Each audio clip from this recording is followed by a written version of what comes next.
자, 유한집합의 원소의 개수 연습 문제를 한번 풀어보도록 합시다. 자, 1번처럼 이렇게 집합 두 개짜리죠. 전체 집합이 80, A는 52, 그 다음에 교집합은 20, 요거는 13, 그 다음에 B의 원소의 개수를 구하세요 라고 하는 형태의 문제입니다. 원소의 개수를 구하는 문제는 기본 공식하고 벤 다이어그램을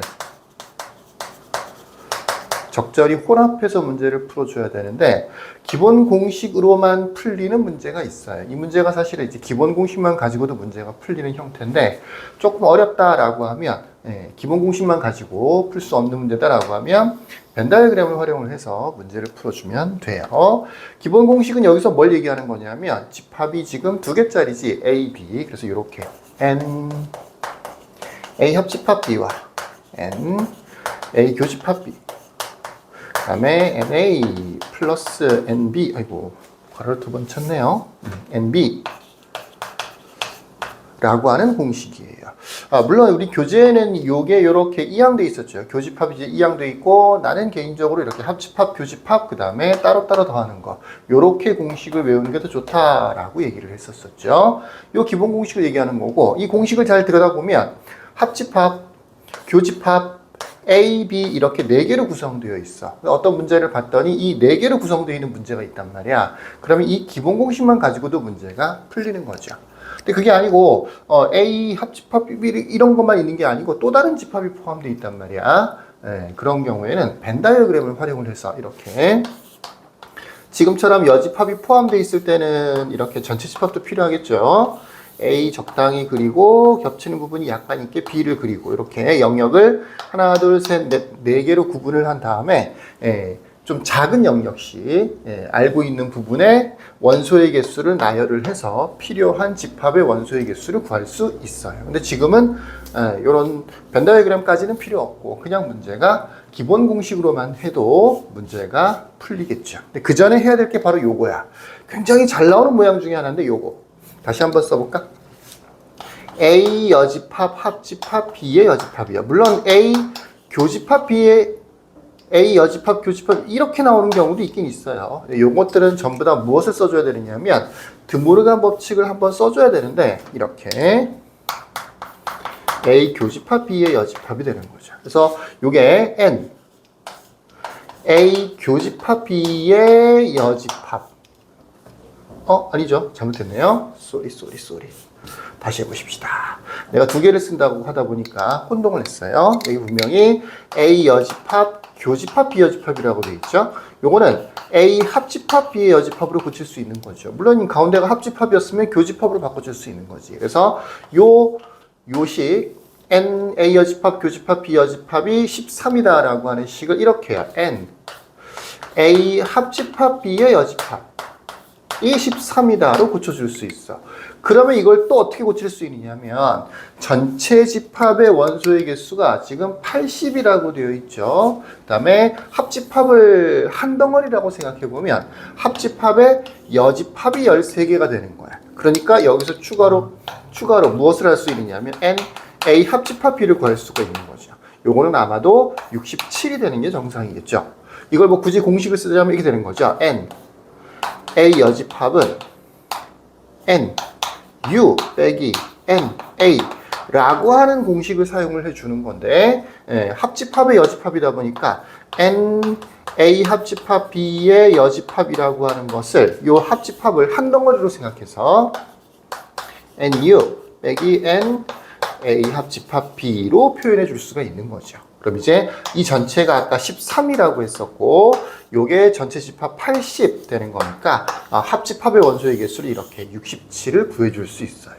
이렇게 구했다라고 하면 이 기본 공식에 대입을 해주면 합집합은 67, 그 다음에 교집합은 주어져 있었죠. 20, 그 다음에 A는 50이라고 되어 있었잖아. 52. 그러면 B를 구하는 거는 사실 어렵지 않죠. 요거 두 개 더하면 87 되는 거니까 요거 두 개 더해도 87이 돼야 되겠지, 그지? 그러니까 NB는 35가 정답이 되는 거겠죠. 이렇게 기본 공식으로만 문제가 풀릴 수도 있어요. 뭐 그게 아니고 근데 뭐 A 차집합 B를 구하세요. A 차집합 B를 구하세요. 또는 B 차집합 A를 구하세요. 또는 뭐 n, 뭐 a 합집합, b 합집합 이런 식의 또 다른 집합의 원소의 개수를 구하세요라고 되어 있었다면 이 기본 공식만 가지고 풀이하기가 조금 까다롭죠. 이런 경우에는 벤 다이어그램을 그려서 필요한 것들의 숫자를 다 채워 넣은 다음에 이런 식이 되겠죠. 자, 지금 기본 공식을 통해서 알아낸 걸 바탕으로 해서 벤 다이어그램에다가 원소의 개수를 좀 표시를 해보면 여기가 A, 여기가 B. 자, 교집합을 제일 먼저 쓰는 게 좋겠죠. 그래야 다른 영역하고 겹치는 부분이 안 생기는 거니까 교집합이 20이라고 돼 있었으니까 여기다 20이라고 쓰면 되는 거고 이제 A를 쓸 수 있겠지. 52라고 했었죠. 52가 되는 건데 두 영역을 더해서 52가 되는 거니까 여기는 32 이런 식으로 채워놓을 수 있겠죠. 이거 원소를 쓰는 게 아니고 원소의 개수를 쓴 거예요. B의 원소의 개수를 구하라고 되어 있긴 하지만 여기 보면 합집합의 원소의 개수를 우리가 기본 공식을 통해서 구해놨죠. 67을 구해놨단 말이야. 그러니까 요거 3개를 더해서 67이 되는 거야. 67. 그러니까 얼마가 되는 거야? 이거 두 개가 52가 되는 거니까 이쪽은 53, 15가 되는 거네요. 또 바깥은 여기 13이라고 되어 있죠. 이렇게 해요. 각각의 영역에 대해서 작은 영역부터 하나의 영역짜리들 여기부터 먼저 채우고 그 다음에 채우고 이렇게 해서 다 채운다면 그렇다면 어떤 부분의 원소의 개수를 구하라고 하더라도 실제로는 계산할 수가 있는 거겠죠. 이렇게 문제를 기본 공식 플러스 벤 다이어그램 기본 공식으로만 풀리는 경우도 있고 벤 다이어그램을 이용해서 문제가 풀리는 경우도 있긴 있어요. 참고하시길 바라겠습니다. 자, 두 번째 문제는 좀 독특한 형태의 문제인데 이게 예전부터 아주 오랜 옛날부터 굉장히 많이 출제가 됐던 문제예요. 근데 이제 처음 출제가 됐을 때는 좀 고난이도의 문제에 속했겠죠. 근데 이제 이 문제가 워낙 유명하다 보니까 지금은 뭐 고난이도다라고 보기는 좀 어렵고 다 외워서 문제를 푸니까 문제를 볼까요? 전체 집합의 원소의 개수가 60개라고 나와 있어요. 그 다음에 A는 42라고 되어 있고 B는 33이라고 되어 있어. 그 다음에 교집합, 다른 건 주어져 있지 않아. 전체 집합 A, B 3개만 주어져 있고 교집합의 원소의 개수. 근데 교집합의 원소의 개수, 지금까지 그런 적은 별로 없었겠지만 교집합의 원소의 개수를 구하라는 문제는 많았었는데 최대값, 최소값을 구하세요 라고 되어 있죠. 그죠? 앞으로 문제를 풀더라도 마찬가지예요. 어떤 원소의 개수의 최대값이나 최소값을 구하세요 라고 하는 형태의 문제입니다. 그러니까 요 세 가지 조건을 이용해서 만들 수 있는 A가 42, B가 33, 그다음에 전체 집합은 66. 이 세 가지를 통해서 만들 수 있는 집합들이 여러 가지가 있을 거 아니야, 그지? 그 중에서는 A 교집합 B의 원소의 개수가 많은 것도 있을 수 있고 적은 것도 있을 수 있겠죠. 가장 많이 만들면 최대 얼마까지가 될 수 있느냐, 또 가장 적게 만들면 최소 얼마까지 만들 수 있겠느냐라고 하는 형태의 문제입니다. 요거는 두 가지로 풀이를 할 수 있어야 되는데 첫 번째로는 특히 이제 교집합의 원소의 개수를 구하세요라는 문제가 주로 많이 출제가 되기 때문에 요거에 대해서는 수식으로도 풀이가 가능해요. 근데 추천하는 거는 이 수식으로 푸는 것보다 그림으로 푸는 게 훨씬 더 좋아요. 왜 그러냐면 얘만 나오는 게 아니고 뭐 A 차집합 B라든지 B 차집합 A라든지 또는 뭐 여집합이 포함되어 있다든지 이렇게 다른 부분에 대해서 최대 최소를 물어보는 경우도 많아요. 그래서 일단은 수식으로 풀이하는 걸 한번 설명을 하긴 할 텐데 요거보다는 두 번째로 풀어주는 그림으로 문제를 푸는 방법을 좀 잘 눈여겨봐 두도록 해주시면 좋겠네요.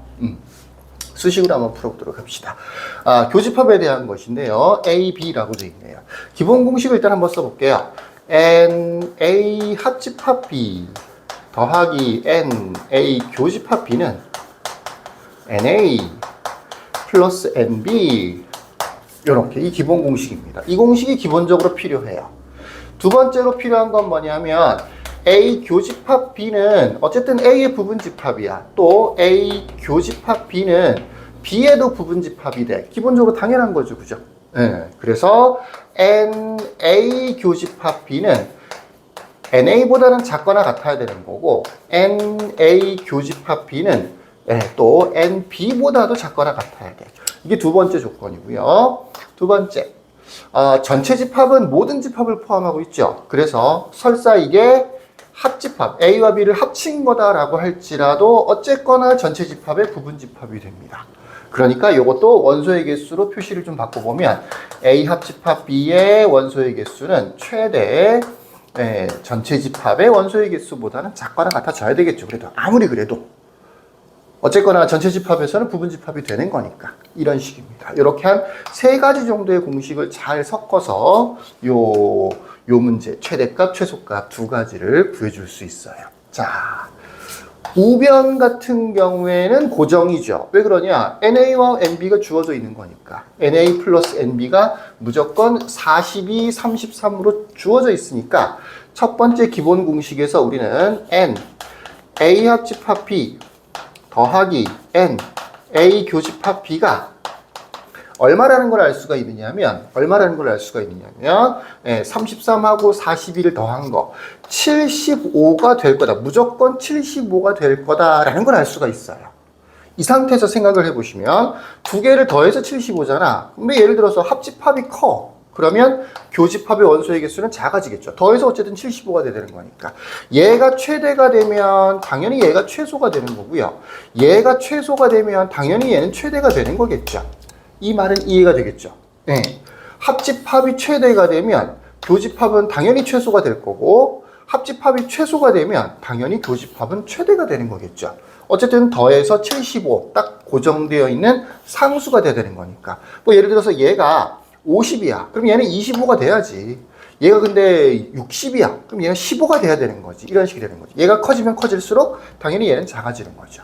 자, 합집합의 최대값을 어떻게 구할 수 있느냐면 요렇게 구할 수가 있는데 요렇게 A 합집합 B의 최대값은 전체 집합의 원소의 개수보다는 무조건 더 작거나 같을 거 아니야. 전체 집합이 지금 60이란 말이야. 그러니까 합집합은 아무리 커봐야 최대 60까지가 될 수 있는 거죠. 그러면 교집합의 최소값은 얼마가 되는 거겠어? 15가 되는 거죠. 그래서 최소값을 먼저 구할 수 있고요.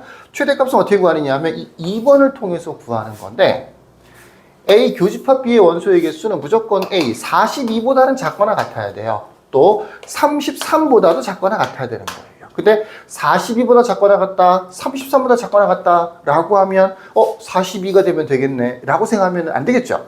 두 가지를 동시에 만족시켜 줘야 되는 거니까 이 약간 연립부등식 같은 겁니다. 그러니까 교집합은 이렇게 33이 있고 42가 있으면 42보다도 작거나 같아야 되고 그리고 33보다도 작거나 같아야 되는 거니까 실제로 교집합의 원소의 개수는 33 이하가 돼야 되는 거죠. 그래서 최대값은 얼마가 되느냐? 33이 되는 겁니다. 요렇게요. 요 세 가지 공식을 잘 활용하면 요렇게 교집합의 최대값도 구할 수 있고 최소값도 구할 수 있다. 최대값은 어떻게 구한다고? 얘나 얘랑 관련돼 있는 거고 최소값은 합집합의 최대랑 관련돼 있다라고 생각하시면 되겠습니다. 이렇게 수식으로 풀어주는 방법도 있고 또 하나는 그림으로 벤다이어그램으로도 이 문제를 풀어줄 수 있는데 지금부터의 풀이법을 좀 잘 눈여겨봐 주셔야 돼요. 그러니까 여러 가지 다른 집합의 최대 최소를 구할 때도 동일한 방법으로 활용을 할 수 있어서 그런 거예요. 근데 일단은 뭐부터 설명을 해드리냐면 이 그림을 이해하기에 앞서서 면적이 원소의 개수에 비례하게 문제를 푸다. 원래는 안 그래. 원래 벤다이어그램을 그릴 때 A는 요만큼 그리고 B는 좀 크게 그렸다고 해서 B의 원소가 더 많다거나 그런 건 아니에요. 원래는.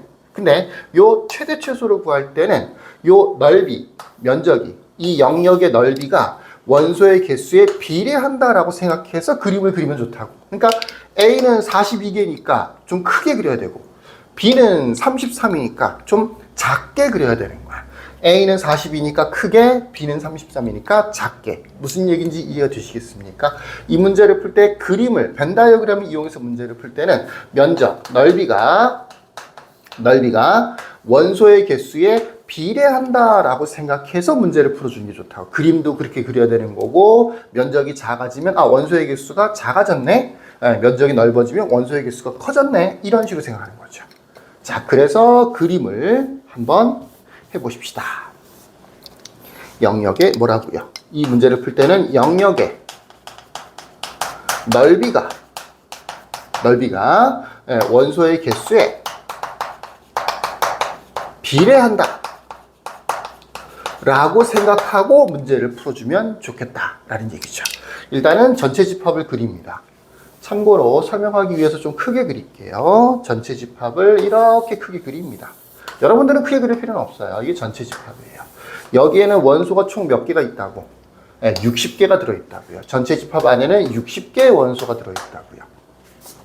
A가 더 많아요? B가 더 많아요? A가 더 많아요. 그러면 A를 훨씬 더 크게, B보다 더 크게 만들어줘야 돼. 예를 들어서 A를 이만하게 만들었어. 이렇게요. 큰 걸 그리세요. 작은 건 안 그려도 돼요. 큰 걸 일단 그리세요. 이 A는 원소의 개수가 40입니다. 40이라고 돼 있어요. 좀 조잡해 보이겠지만 내가 B라는 집합을 하나 만들어 왔어요. 이해되시겠습니까? 이 동그라미가 B라는 집합이에요. A라는 집합보다는 좀 원소의 개수가 작다 보니까 넓이를 좀 작게 만들었습니다. 여기다가 문자로 B라고 표시하진 않겠지만 이게 B라는 집합이에요. B라는 집합. 그러니까 B라는 집합은 움직일 수 있다라는 거라고 생각하는 거야. B라는 집합이. 지금 원소의 개수가 딱 60, 42, 33이기 때문에 A하고 B 사이의 관계에는 잘 안 나와 있단 말이야. 무슨 얘기인지 알겠죠? 요렇게. B가 여기 있는데 이렇게 될 수도 있고 이렇게 될 수도 있습니다. 자, 교집합이라고 하면 바로 이 부분이 되는 거죠. 이 부분. 잠깐만. 교집합이라고 하면 바로 이 부분이 되는 거죠. 이 부분이 최대가 된다는 얘기는 이 B라는 집합이 이렇게 되면 내가 넓이가 원소의 개수에 비례한다고 얘기했었죠. 그죠? 넓이가. 예, 지금은 원소의 개수가 좀 적은 형태일 거 아니야. 그치? 그 얘를 강제로 이렇게 밀어 넣는 거야. 밀어 넣으면 점점 넓이가 커지죠. 그러면 교집합의 원소의 개수가 점점 최대에 가까워지겠죠. 되겠어요? 교집합이 지금은 요만큼인데 조금 더 밀어 넣으면 더 커지겠지. 그치? 이해가 되겠지? 그러면 최대가 되려면 어떻게 되겠어? 아예 쑥 집어넣어 버리면 이 자체가 최대가 될 거 아니야. 그치? 그죠? 그래서 최대값이 뭐가 되느냐면 이거 33이 되는 거예요. 자, 다시 한번 볼까요? 이런 경우라면 교집합이 요만큼밖에 없어. 요만큼밖에 없어. 또 좀 더 밀어넣으면 교집합이 좀 더 커졌어. 그러니까 원소의 개수가 좀 많아졌다라고 생각하면 되는 거겠죠? 좀 더 밀었어. 좀 더 커졌죠? 어떻게 하면 최대가 될까요? 이 겹치는 부분의 넓이가 최대가 되면 어떻게 될까요? 아예 쑥 집어넣으면 최대가 되겠지. 무슨 얘기인지 아시겠죠? 그래서 최대값은 아예 쏙 집어넣었을 때. 그래서 처음부터 원소의 개수가 더 많은 A를 그리고 B를 움직이는 거예요. B가 쏙 들어갈 수가 있거든. 반대로 그렸으면 A를 B 안에 쏙 집어넣을 수가 없잖아. B가 원소가 더 적으니까. 이해되시겠죠? 그래서 완전히 쏙 들어갔을 때 최대값, 교집합의 최대값이 구해지는 거야. 그게 바로 B의 원소의 개수가 되는 거죠. 이해되시겠죠? 다시 볼까요? 여기가 42야. A가 42야. 그러면 전체 집합은 60이야. 그럼 이 바깥에는 원소가 몇 개 있겠어? 여기는 20이 아니죠. 18개가 있겠죠. 18개. 자, 요거 B라는 집합인데 B라는 집합은 원소가 33개짜리죠. 자, 이걸 이제 최대가 된다고 그랬었어. 점점 바깥으로 빼내면 빼낼수록 겹치는 부분의 면적이 적어지죠. 눈으로 봤을 때. 예, 그래서 최대한 빼내면 되겠죠. 완전히 쑥 빼내면 0이 돼버리겠죠. 그럼 최소값 0이 되는 거예요. 근데 이게 원소의 개수의 구조상 전체가 60개고 여기가 40이고 여기가 18인데 얘는 몇 개짜리야? 33개짜리란 말이야. 원소의 구조상 이게 완전히 쏙 빠져나올 수는 없어. 빠져나올 수 있으면 최소값은 0이 되는 거야. 완전히 빠져나올 수 있으면. 왜 빠져나올 수가 없는 거냐? 이게 완전히 이렇게 좀만 더 길게 해볼까요?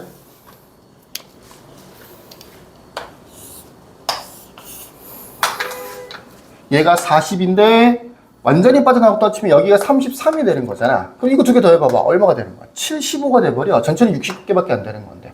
말이 안 되는 거잖아. 바깥에는 여유 공간이 18개밖에 없단 말이야. 이 외부에는 여유 공간이 18개밖에 없다고요. 그러니까 아무리 얘가 많이 빠져나와도 지금 이 상황이 최대로 많이 빠져나왔다고 치면 여기에 18개가 들어와야 된단 말이야. 이러겠죠. 그럼 못 빠져나오는 몇 개가 되는 거야? 15개가 못 빠져나온 게 되는 거죠. 전체가 B라는 집합의 원소의 총 개수가 33이 되는 거니까. 이 바깥쪽 부분으로 최대한 많이 빠져나오면 그러면 여기는 최대한 작아질 거 아니야. 그죠? 여기가 커지면 여기 작아질 거 아니야. 전체 이 합계 자체는 33으로 고정되는 거니까. 최대한 많이 빠지려고 해도 어디까지밖에 못 빠져나온다고. 18까지밖에 못 빠져나온다고. 15개는 남게 된다고. 왜? 이 바깥쪽의 여유 공간이 전체가 60에 여기가 42가 되는 거니까 18개밖에 없어서 그런 겁니다. 그래서 최소값은 얼마가 된다고요? 15가 되는 거라고요. 되겠죠? 이렇게 되는 겁니다. 이쪽 부분에 최대나 최소를 물어보는 경우도 있어요. 그러면 최대는 18이 되는 거고요. 최소는 아까 완전히 쏙 들어갔을 때 0이 되겠죠. 또는 이 외부 영역의 최대나 최소를 물어보는 경우도 있어요. 완전히 쏙 들어갔을 때 18이 최대가 되는 거고요.